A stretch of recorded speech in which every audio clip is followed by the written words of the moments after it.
Hello and welcome back to the channel Freak Safari. My name is Abhishek and today I'm going to start the EMI, electromagnetic induction. बहुत important chapter है, it's a very important chapter. The reason being, from this concept, lot of question could be made which would use the concept of mechanics as well.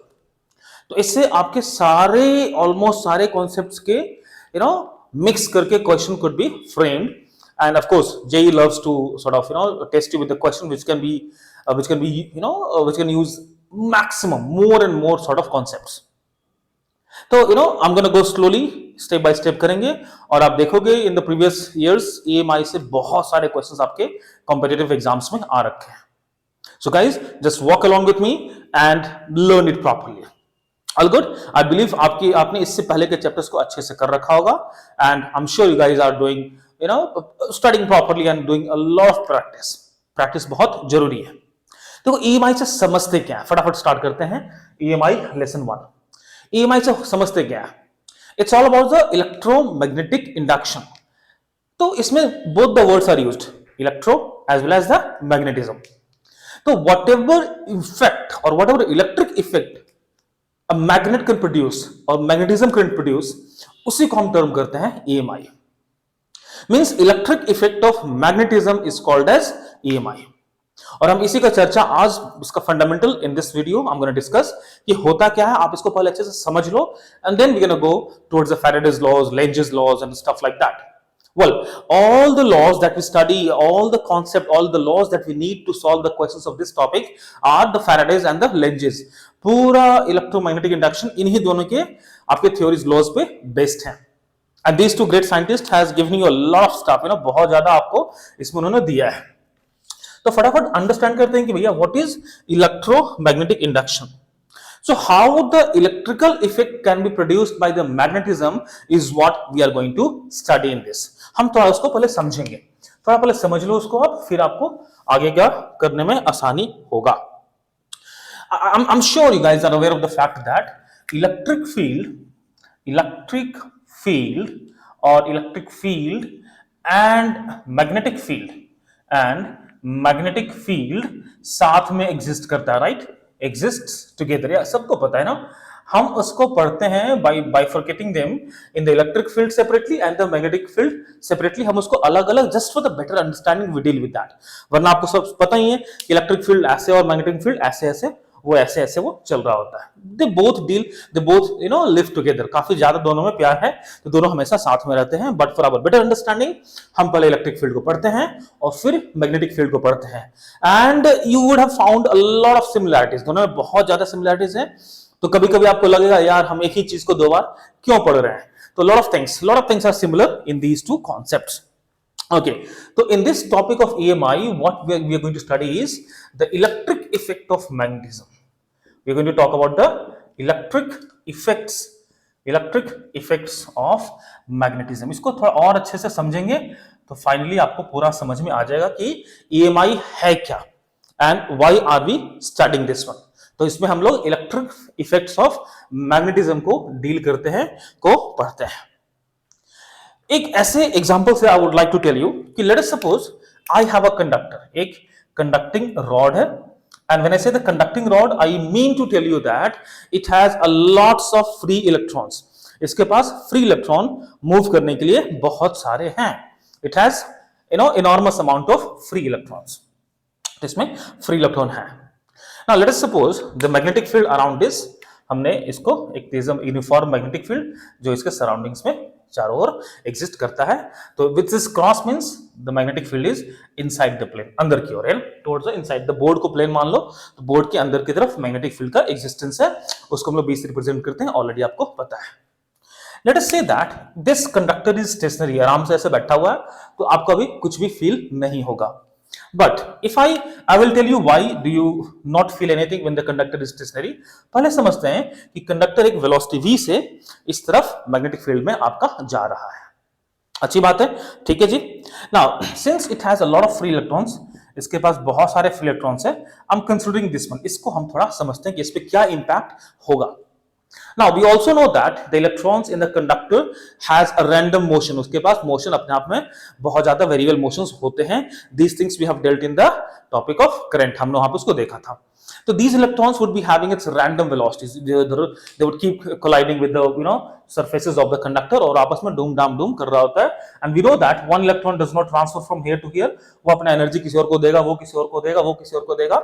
But overall हमको देखना मिलता है कि in a single path एक electron flow कर रहा होगा और मल्टीपल इलेक्ट्रॉन्स फ्लो कर रहे होंगे. But it does not mean कि जो इलेक्ट्रॉन यहाँ पे वही यहाँ पहुंचे. It is not necessary. वो आपस में लड़ पड़ के मरमड़ाकर हो सकता है उसका एनर्जी उधर ही लॉस हो जाए, उधर ही रुक जाए वो, है ना. But that would transfer the energy to the next electron और वो आगे बढ़ता रहेगा. तो कुल मिलाकर it is a team work of electrons, है ना, जिसमें बहुत सारे प्लेयर्स हैं in the terms of electron. Anyways, coming back to this one. If I talk about the velocity of this electron, if I talk about the velocity of this particular electron, इसके पास एक random velocity होगा. Let's suppose कि कोई इसके पास एक random velocity है inside the conductor. वो conductor के बाहर नहीं आ रहा है, वो अंदर ही एक random velocity VR से move कर रहा है. That means, और इसके पास एक और velocity हो गया V, which is the conductor. इसको mention कर लो कि भैया ये conductor. बाद में ये ना कोई बोल दे सर ये तो wooden rod था, तब क्या होगा? wooden rod होगा तो कुछ भी नहीं होगा, because that is not a conductor and that does not have enough free electrons for the conducting purposes.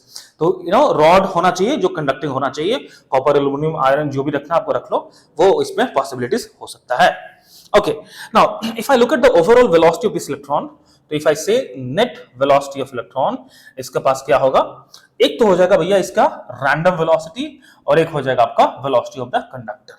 तो this is the net velocity of this electron और इसको हम लोग बोल सकते हैं velocity of conductor. इसको लिख लो आप. This is the velocity of conductor. Today's topic is going to be very velocity of conductor, very basics. आज इसके बारे में हम समझेंगे और अगले वीडियोस, अगले क्लासेस से हम इस पे ज्यादा कुछ और डीप डिटेल्स में जाएंगे. Now this is the random velocity of the electron. This is the random velocity of electron. Velocity of electron आपको बहुत सारे बुक्स में इसको एक्सप्लेन नहीं किया गया होगा, नहीं दिखाया गया होगा, but it does not mean कि ऐसा होता नहीं है, ऐसा होता है. You guys have already studied the force on a charge moving in the electric field is given as what? V Q V cross B. अपने को already पता है ना जी? So here the charge is nothing but your electron. आपका charge जो है electron है.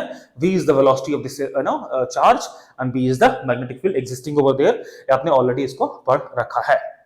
तो मैं अगर बोलूं कि if I ask you what is going to be the force that this electron is going to face, then I can easily write that force on this electron is going to be your charge of the electron, जो कि हमारा -e है. Charge of electron is -e. Velocity of the electron would be taken as the net velocity, which should be given as the random velocity plus the velocity of the conductor time cross the magnetic field, जो कि b है. अच्छी बात है. Now the point is अगर इसका हम average velocities लें, if I take the average velocity of this electron, इसका random velocity का पूरा एवरेज लें, तो as I've told you, हो सकता है कि एक इलेक्ट्रॉन यहाँ पे जिसका वेलोसिटी इस तरफ है, we may also have electron यहाँ पे जिसका वेलोसिटी इस तरफ हो. तो ऑन एन एवरेज इसका वेक्टर सम करेंगे तो velocity of random velocity of electron क्या हो जाएगा? 0 हो जाएगा. So average random velocity, if I look at the average random velocity of electron will be 0. If I look at for the entire conductor on an average, उसका random velocity 0 हो जाएगा, क्योंकि if I have one in this, definitely उसके opposite में कुछ ना कुछ होगा ही, and so on सब मिलके वो 0 हो जाएगा. All good? It means the net force on this electron, if I bring it out to 0, आपका क्या मिल जाएगा? That is going to be negative of E, velocity of the conductor cross B, है ना. आपका ये हो जाएगा force on this electron due to its motion in the magnetic field, which we can see is given as B over there. ये बात अपने को पता चल गया है. तो रैंडम वेलोसिटी के कारण कोई भी फोर्स नहीं होगा, दैट वुड बी 0. जो भी फोर्स होगा वो इस कंडक्टर के मूवमेंट के कारण ही होगा. तो एक बात तो बच्चों क्लियर हो गई कि if I have a conductor moving in the magnetic field, the free electrons present in that would develop some sort of, they would experience some sort of force. Correct है ना जी? तो अपने को इतना तो समझ में आ रहा है कि इस मैग्नेटिक फील्ड में अगर मोशन होता है किसी कंडक्टर का, तो उसके इलेक्ट्रॉन पे एक फोर्स फील होगा, वो इलेक्ट्रॉन फोर्स फील करेगा. ओके, नेगेटिव रख लो, which would be given by this. So this is the force due to motion of conductor. धीरे धीरे समझते रहो, मोशन ऑफ कंडक्टर के कारण ये फोर्स हो रहा है। मतलब कि अगर एक कंडक्टर मूव नहीं कर रहा होता then this velocity could have been zero and the net force on the electron would have been zero. It means कि अगर ये मूव नहीं कर रहा है, if it is just you know stationary in the magnetic field, the force which we are trying to find out over here is going to be zero. हाँ, उस case में क्या बोल सकते हो सर, ठीक है, force because of the velocity of the conductor zero हो गया, but because of random velocity क्या होगा? There is a random velocity, right? तो its answer is very simple. Random velocity का फोर्स भी वेक्टर होगा, क्योंकि रैंडम वेलोसिटी का एवरेज सम वेक्टर सम भी जीरो है, तो force because of the random velocity भी जीरो हो जाएगा. तो if I look at this overall conductors kept stationary in the magnetic field, the net force on the electrons or the net force on the conductors, free particles which is electron is going to be zero. Overall जो इस पे force लग रहा होगा electrons पे वो zero हो जाएगा. ये बात समझ में आ रहा है ना? किसी पे फोर्स इस तरफ लग रहा हो, किसी उस तरफ लग रहा होगा, वो जीरो हो जाएगा.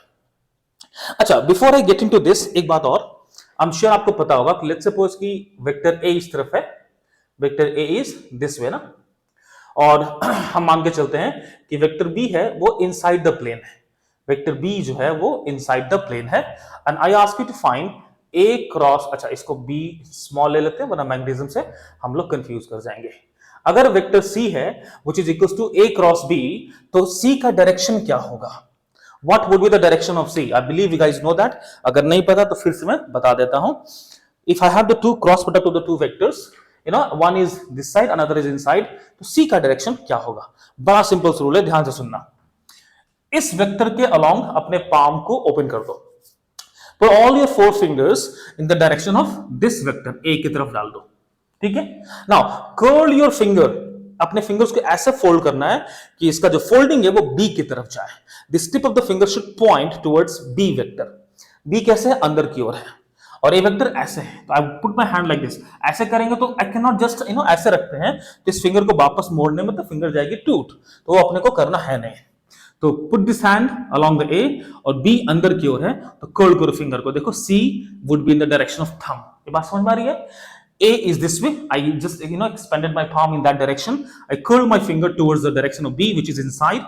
Then thumb, which is pointing upward, is going to give you the direction of vector C.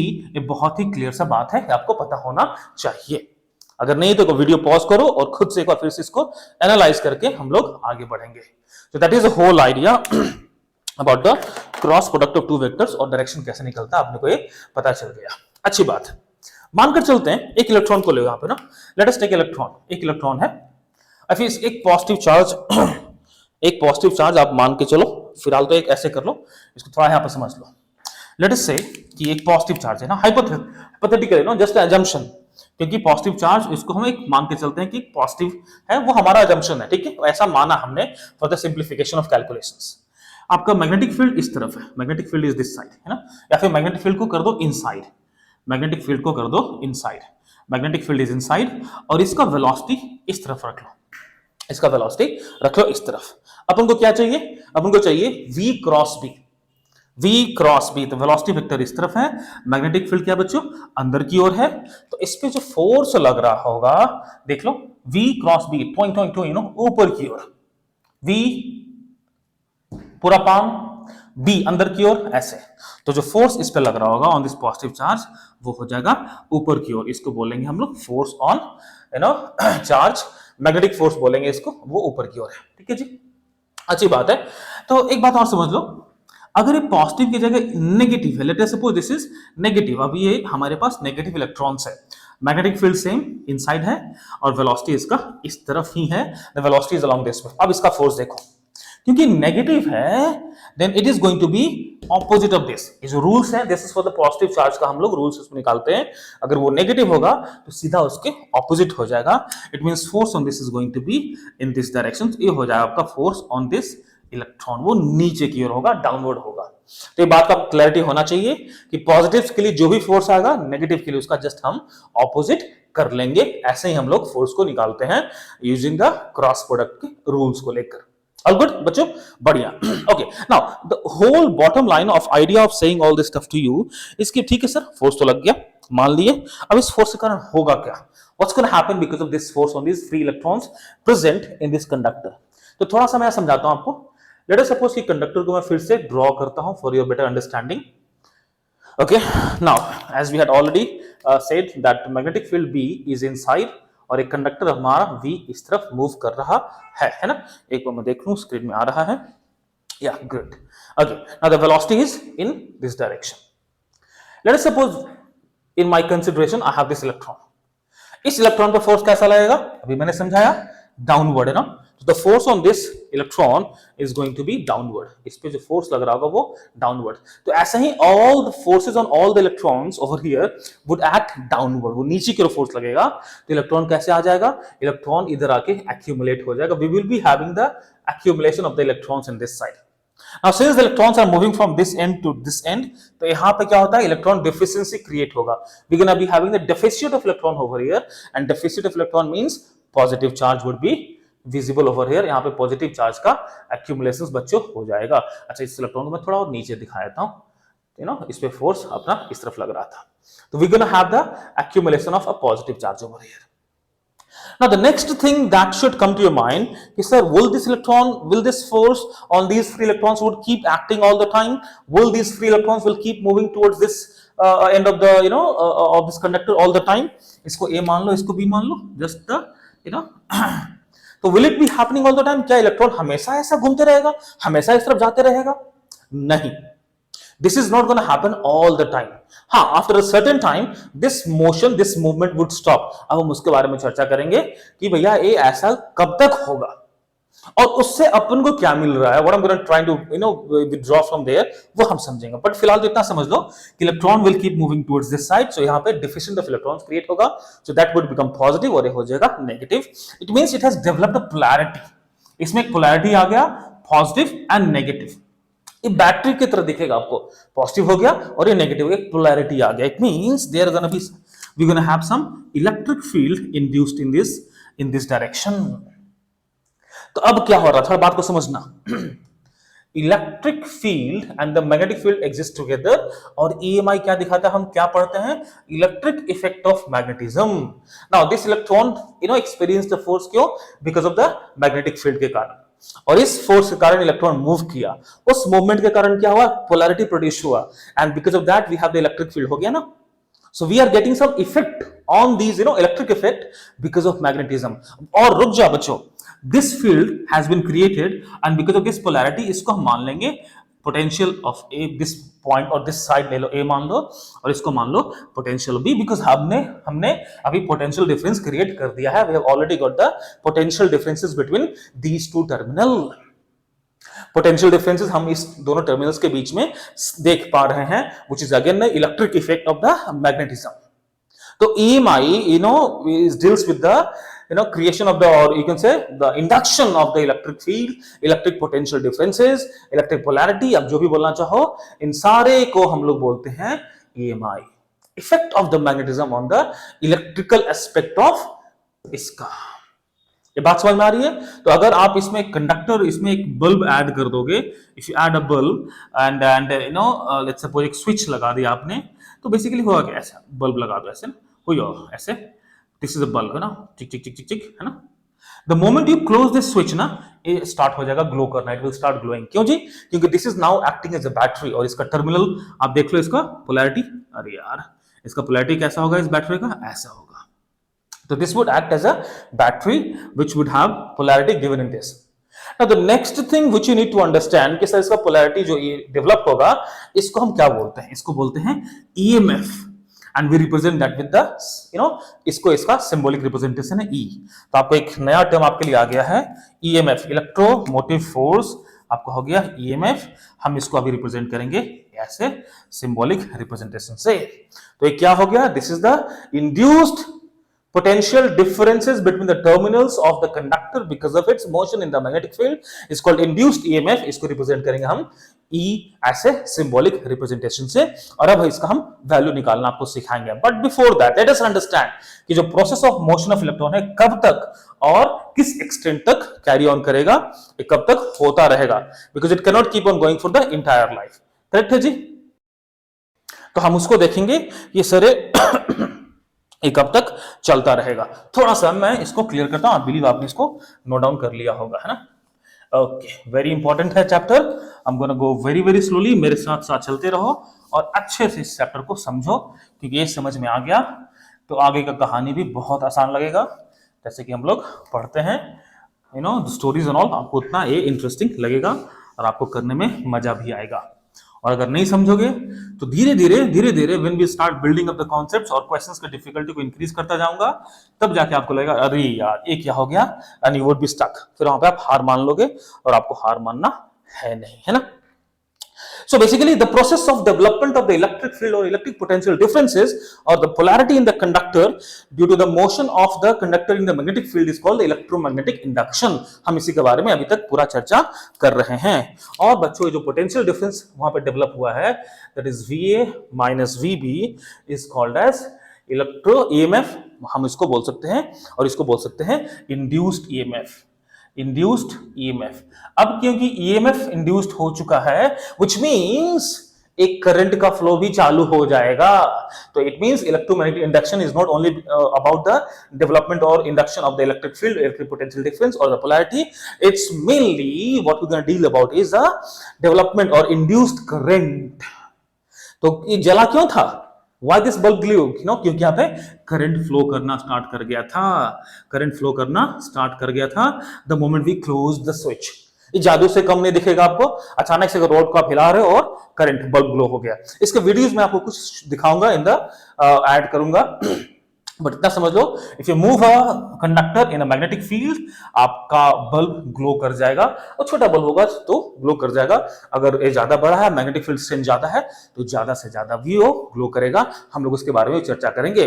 तो बेसिकली और कहीं ना कहीं एक बात आप और समझ में आएगी, this is not the only way to develop the current, हम और भी देखेंगे। अभी हम क्या कर रहे हैं, मोशन ऑफ कंडक्टर, हम बाद में पढ़ेंगे कि मैग्नेटिक फील्ड को भी चेंज करके एंड द कंडक्टर को स्टेशनरी रख के भी कर सकते हैं। तो when I told you in the very beginning, the conductor is, if it is at rest, there going to be no force, only when the magnetic field is uniform constant। अगर magnetic field constant है तो conductor को stationery रखने पे कोई भी force experience नहीं होगा, but that's not true for all the cases. हम आगे उसको और भी डिस्कस करेंगे, अभी तो आप इतना धीरे धीरे मेरे साथ समझते जाओ, है ना जी। So now since we have the induced EMF, तो हमारे पास क्या होगा, later on we're gonna see we're gonna have the induced current, क्योंकि EMF है और कंडक्टर है और सर्किट क्लोज्ड है तो करंट तो बाई होना ही है। तो we're gonna talk about the induced current, और ये पूरे के पूरे जो कहानी हम लोग पढ़ेंगे उसी को बोलते हैं EMI। करेक्ट है ना बच्चे। तो अब देखो कि सर जो नेक्स्ट क्वेश्चन था कि कब तक, till when this electron will transfer of electrons from this side to this side would keep happening, कब तक होगा। मैं थोड़ा इसको इधर दिखा दूं आपको। एक तो इलेक्ट्रिक फील्ड इस तरफ डेवलप हो गया, तो इलेक्ट्रिक फील्ड डेवलप इस तरफ है, तो the force on the electron due to electric field कितना होता है, माइनस ई। करेक्ट है ना जी, this is gonna be the force on the electron in the any electric field. तो डायरेक्शन इन नेगेटिव क्या दिखाता है, इलेक्ट्रॉन नेगेटिव है तो फोर्स इसके इलेक्ट्रिक फील्ड के ऑपोजिट में लग रहा होगा। Now the electric field is going downward, तो इसको जो इलेक्ट्रॉन इलेक्ट्रोस्टैटिक फोर्स होगा वो इस तरफ लग रहा होगा। करेक्ट है ना। तो this is the force due to electric field. Also we know that magnetic field V इस तरफ है, मैग्नेटिक फील्ड इस तरफ है, तो अगर ये पॉजिटिव होता तो फोर्स ऊपर लगता, बट क्योंकि नेगेटिव है तो इसमें मैग्नेटिक फील्ड नीचे की ओर लग रहा है। So the magnetic field on this is gonna B downward, और वो कितना हो जाएगा, EVB। एंगल 90 डिग्री है तो हम लोग सीधा EVB लिख सकते हैं, क्योंकि V क्रॉस B नीचे 90 डिग्री है आपका वेलोसिटी, मैग्नेटिक फील्ड अंदर की ओर है, तो साइन आपका 1 हो जाएगा। तो इसको हम लोग नॉर्मली इजिली EVB लिख सकते हैं, और यहाँ पे E इलेक्ट्रॉन का वैल्यूज दे रखा है। नाउ एक ऐसा सिचुएशन आएगा जब वो इलेक्ट्रॉन जो होगा उस पर जो फोर्सेस लग रहे होंगे जस्ट अ सेकेंड, जो उसको फोर्सेस लग रहे होंगे वो इक्वल हो जाएगा, the force on this electron by this electric field and the magnetic field will both become equal, और उसको हम लोग बोलेंगे steady state. That is going to be the steady state. Just a second,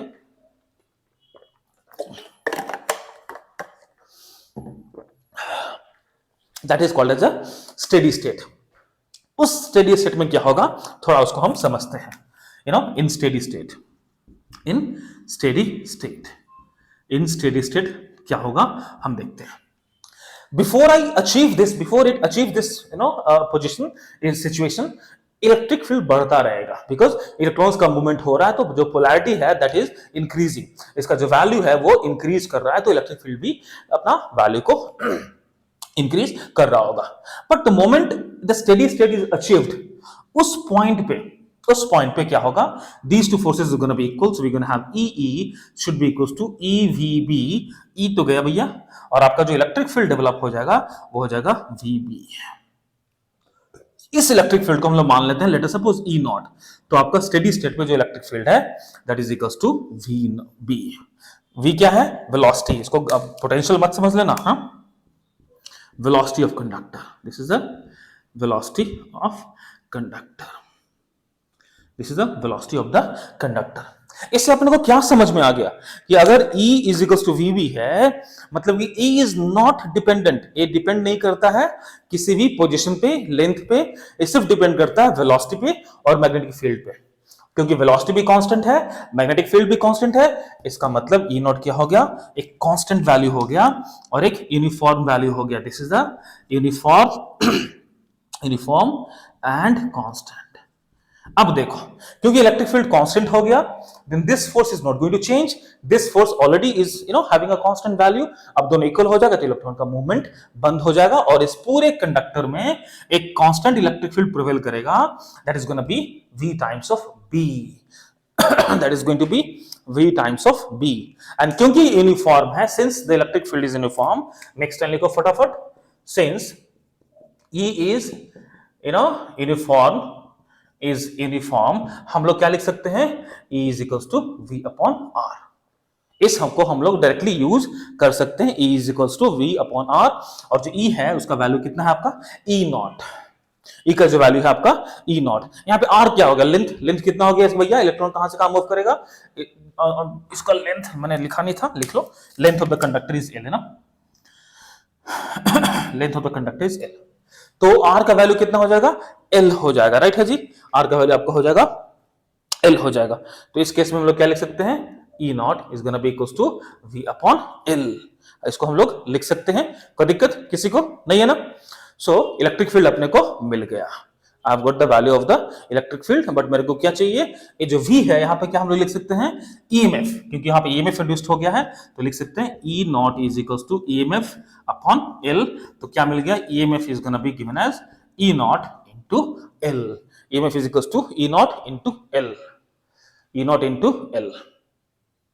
कुछ गड़बड़ कर दिया क्या हमने, अरे यार सेट ओके हट जा भाई, है ना, E is equals to how much, VB, E is equals to VB मिल गया मेरे को, V is the velocity, और अपने को हम ऐसा लिखते हैं ना, we know that E is equals to एक पोटेंशियल वाला ना, पोटेंशियल वाला V अपॉन L, इस केस में लिख दो दिस इज अ पोटेंशियल, और E का वैल्यू कितना है, VB है, E का वैल्यू कितना है, VB है, तो V this is a velocity वाला V, और ये पोटेंशियल जो डेवलप हो गया दैट इज EMF, उसको E से रिप्रेजेंट कर दो, कंफ्यूजन नहीं होगा क्योंकि वो फिर दिक्कत हो जाएगा, तो VBL is gonna be your induced EMF, this is your induced EMF, और क्योंकि इंड्यूस्ड EMF हो गया है तो अपने को करंट निकालना भी कोई मुश्किल काम नहीं है, लेट अस सपोज कि इसका रेजिस्टेंस R है, तो करंट कितना हो जाएगा बच्चों, EMF अपॉन R, तो इंड्यूस्ड करंट हम लोग लिख सकते हैं, इंड्यूस्ड करंट जो हम लोग लिख सकते हैं that is gonna B EMF upon R, है ना। तो मेक श्योर कि आप इसको वोल्टेज है, this is the voltage in the फॉर्मूले में होता है, हम उसको वेलोसिटी से we have got mixed up, तो बिल्कुल भी ध्यान रखना है यहाँ पे कि दिस इज योर वेलोसिटी। तो और आपका क्या है, electric field at the steady state, इसको अच्छे से क्लियरली लिख लो वरना फिर से कंफ्यूजन हो जाएगा, दिस इज द वेलोसिटी, मैं लिख दे रहा हूं आपके लिए ताकि आप हम उसको गलती से कंफ्यूज ना हो जाए, this is the velocity of the conductor. इतना बात क्लियर हो गया सबके लिए, तो ये EMF induced will be VBL, ये बहुत इंपॉर्टेंट फॉर्मूला है, ध्यान से इसको आप लोग लिख लो ध्यान से इसको लिख लो, है ना जी। अच्छा एक बात और लिख लो, VBL, है ना, सही है, इट शुड बी VBL, लिख लिया आपने। अब एक बात देख लो, क्योंकि in this case the angle were 90 degree, हर एक केस में एंगल 90 डिग्री था, बट ऐसा जरूरी नहीं कि हमेशा वेलोसिटी और मैग्नेटिक फील्ड के बीच एंगल 90 डिग्री हो, उस केस में हमारा जो EMF होता है that is the scalar triple product of the VBL होता है, in that case you know scalar triple product जो होता है वो होता है ना स्केलर ट्रिपल प्रोडक्ट। तो इसको हम लिखेंगे EMF in that case will be BVL scalar triple product, है ना। आपको पता है स्केलर ट्रिपल प्रोडक्ट होता क्या है। इतना बात समझ में आ गया। तो भैया ये बड़ा सिंपल सा चीज है, ये बहुत बहुत बहुत इंपॉर्टेंट सा चीज है कि अपने को पता होना चाहिए कि भैया when the conductor is moving in the uniform magnetic field then we gonna have the induced EMF. Polarity तो बोला डेवलप होगा, पोलैरिटी से ईएमएफ इंड्यूस्ड होगा and that induced EMF will give you a induced current, और इसी process को बोलते हैं EMI. But one more thing what we can understand कि इफ इट इज मूविंग, ठीक हमने देख लिया, अगर इसको घुमाते हैं तो क्या होगा, what is gonna happen if I rotate this one. तो नेक्स्ट लिखो हेडिंग, जब हम लोग रोटेट करेंगे तो उस केस में क्या होगा, फटाफट हम लोग उसका भी चर्चा कर लेते हैं। We will talk about this. लिखो rotating conductor in the uniform magnetic field, rotating conductor in the uniform magnetic field. So this was because of the translatory motion. इसको आप लिख दो, हेडिंग डाल दो, uniform rod having a translatory motion in the uniform magnetic field. अब हम देखेंगे rotating conductor in the uniform magnetic field. चलो फटाफट हम लोग उसके तरफ भी जाते हैं। Let me try to cover up that part also, क्योंकि ईएमएफ दोनों केस में इंड्यूस्ड होगा, not just with the translatory motion but also with the rotational motion के साथ भी ईएमएफ इंड्यूस्ड होता है। हम उसको भी देख लेंगे, है ना जी। बढ़िया, चलो फटाफट स्टार्ट करते हैं। लिखो सेकेंड थिंग, ये गिलाई हो गया। Okay, number 2, conducting rod. One second.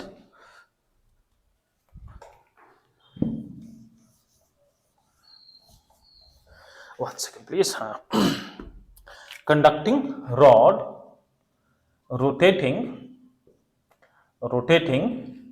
in uniform magnetic field. उसको हम बी से दिख रहे हैं, आपको पता है that is mean the uniform magnetic field में कंडक्टिंग रॉड से अगर मूव रोटेट करता है then also we can have the induced EMF. हम लोग उसी के बारे में चर्चा करने वाले हैं, ठीक है। तो मान लो कि एक रॉड है ऐसे, let's suppose is a rod and this is rotating, this point को पिवोटेड कर लो and it is rotating let's suppose with angular velocity omega in the anti clockwise direction. Now each electrons of this rod will not be moving with the same linear velocity. अपने को पता है ना, V is equals to what? V is equals to R omega.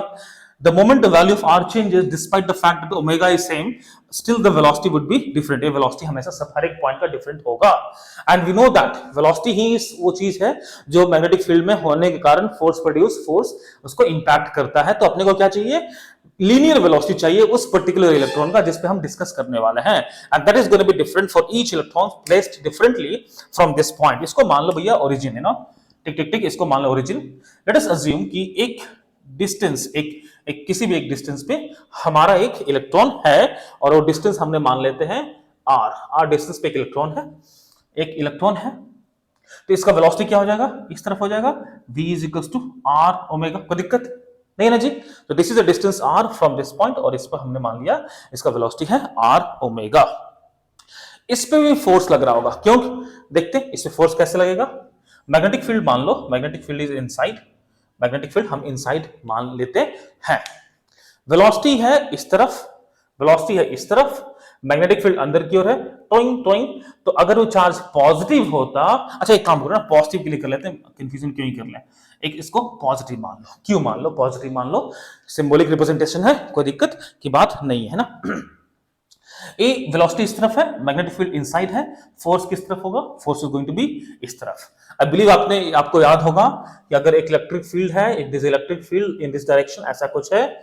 If I place N a positive charge, अगर एक हम positive Q को place करते हैं तो इस पे जो फोर्स होगा that is gonna B this direction, और अगर एक नेगेटिव चार्ज है तो इस पे जो फोर्स होगा, if I have a negative charge then the force is gonna be in this direction. ये आपको ऑलरेडी बातें पता है, नहीं है तो इसको देख लो और जाकर इलेक्ट्रोस्टैटिक का वीडियो भी देखो, वहां पे आपको ज्यादा क्लैरिटी मिलने वाला है। एनीवेज, तो मैग्नेटिक फील्ड अंदर की ओर है, V इस तरफ, V cross B, you know, तो इस पे जो फोर्स लग रहा होगा बिकॉज ऑफ मैग्नेट, वो हम ऐसे लिखेंगे, इस तरफ लग रहा होगा।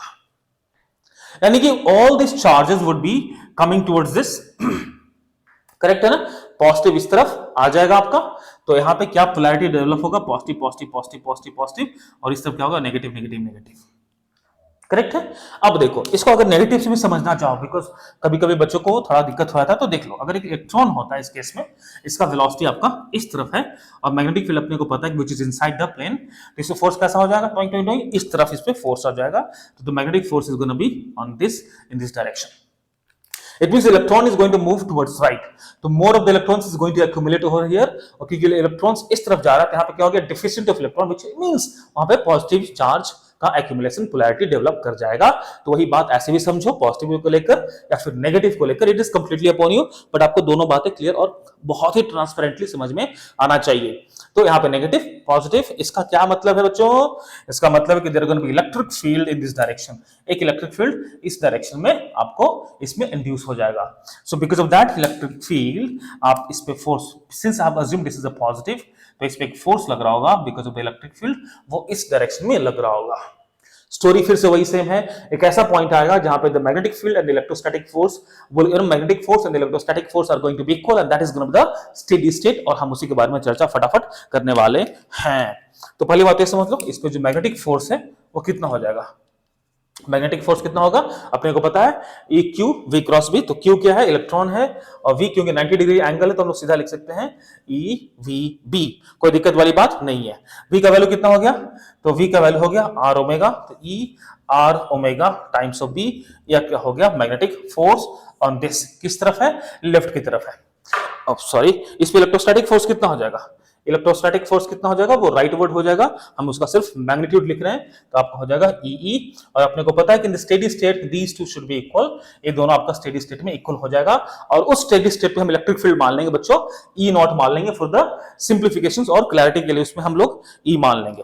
तो एक फटाफट लिख लेते हैं, in steady state, in steady state, अगर स्टेडी स्टेट होता है, in steady state your magnetic force and your electric force are both going to be equal and they are going to be in opposite direction. तो कोई बात नहीं, फटाफट लिख लेंगे हम लोग, क्या लिख सकते हैं, आपका E times of E naught मान लो, in the steady state electric field is equals to आपका होगा E R omega times of B, E तो गया आपका, ई तो चला गया. इसका मतलब क्या हो गया, जो स्टेडी स्टेट का इलेक्ट्रिक फील्ड होगा, electric field in steady state should be equals to R omega times of B. इतना बात अपने को क्लैरिटी से समझ में आ गया है, आर ओमेगा बी. एंड एक बात और बहुत इंपॉर्टेंट आपको अभी समझना चाहिए कि the value of this electric field, जो इलेक्ट्रिक फील्ड है, क्या ये कांस्टेंट है, और इज इट यूनिफॉर्म, क्या यूनिफॉर्म है, नहीं. The reason being it depends upon the value of R. ध्यान से सुनना इस बात को, E this case is a non uniform electric field है, मैं इसको लिख देता हूं, this is a non uniform electric field, non uniform electric field as it depends on the value of r, as it depends on r, मतलब कि इसका position change होगा तो इलेक्ट्रिक फील्ड चेंज होगा. Electric field over here due to this will have a different value, or electric field at this point with a different r should have a different value. It means it is a not uniform, it is a non-uniform. और non-uniform में जब आते हैं तो हम लोग थोड़ा सा कॉन्सेप्ट ऑफ इंटीग्रेशन को लगाते ही हैं, है ना. तो आपको पता होना चाहिए, अगर इलेक्ट्रिक फील्ड नॉन यूनिफॉर्म है तो हम क्या यूज करेंगे, E is equals to minus dV upon dr, जहां की AV जो है आपका पोटेंशियल है, तो हम लोग लिख सकते हैं negative of dV is gonna B E dot, आप ऐसे लिख दो, E dr लिख दो, चलो ऐसे लिख लो, तो this is your negative of dV, negative of dV is gonna B E dot dr. इतना बात क्लियर अपने को हो गया. हम ऐसा कर क्यों नहीं, why we doing this, we just want to find the, इसको A मान लो, इसको B मान लो, since we have developed the polarity, तो एक यहाँ पे EMF भी इंड्यूस्ड हो जाएगा, हम उस EMF को निकालने के लिए सब तामझाम कर रहे हैं, क्योंकि once I get the value of that induced EMF, अपने को induced current भी बच्चों मिल जाएगा. कहानी खत्म है ना, कोई दिक्कत इसमें है नहीं, तो फटाफट लिख लेते हैं. तो E नॉट क्या हो गया हमारा, तो इस केस में क्या कर देंगे, E not dr should be R omega B dr. मैंने दोनों साइड आपके dr को मल्टीप्लाई कर दिया, और E डॉट dr क्या हो गया आपका, माइनस dV, तो माइनस dV हो गया, और ये क्या हो जाएगा बच्चों, R, एक बंद हो गया क्या कैमरा, जस्ट अ सेकंड, नहीं चल रहा है, बहुत अच्छे. आपका क्या हो गया, R ओमेगा B dr, इसको फटाफट इंटीग्रेट कर दो, एक क्या हो जाएगा आपका VA और VB, A VA और ये हो जाएगा आपका VB, टिक टिक टिक, और R कहां से कहां जाएगा, 0 to L मान लो, ठीक है जी। तो ये नेगेटिव साइन हो जाएगा, negative VB minus VA, that is your EMF induced, है ना जी। और this is gonna B how much, this is constant R square by 2, R square by 2 हो गया, तो omega times of B L square upon 2, मैंने directly इसको लिख दिया, कोई दिक्कत वाली बात है नहीं, है ना जी। ठीक है ना जी, omega B L square upon 2, हमने इसमें कोई भी दिक्कत वाली बात है नहीं। और ये आपका जो ईएमएफ है VB माइनस VA क्या हो जाएगा आपका, यू नो इसको लिख सकते हैं क्या, इसको लिख सकते हैं क्या, इसको लिख सकते हैं ना, VA माइनस VB, और that is gonna be omega B L square upon 2, और ये क्या है आपका induced EMF, potential differences between A and B. तो इंड्यूस्ड ईएमएफ हमारे प्यारे बच्चों that is gonna be omega B L square upon 2, बहुत इंपॉर्टेंट रिजल्ट है। This is the EMF induced because of the rotation of the conductor in the uniform magnetic field. इसको आप लिख सकते हो B omega L square upon 2, याद कर लो, ठीक है। तो we gonna stop for now in this video. Let's catch you guys in the next video with the new more concepts. ठीक है, till then keep studying and keep learning, and do not forget to like, share and subscribe if you like the way I teach. All good? See you in the next video. Thank you so much.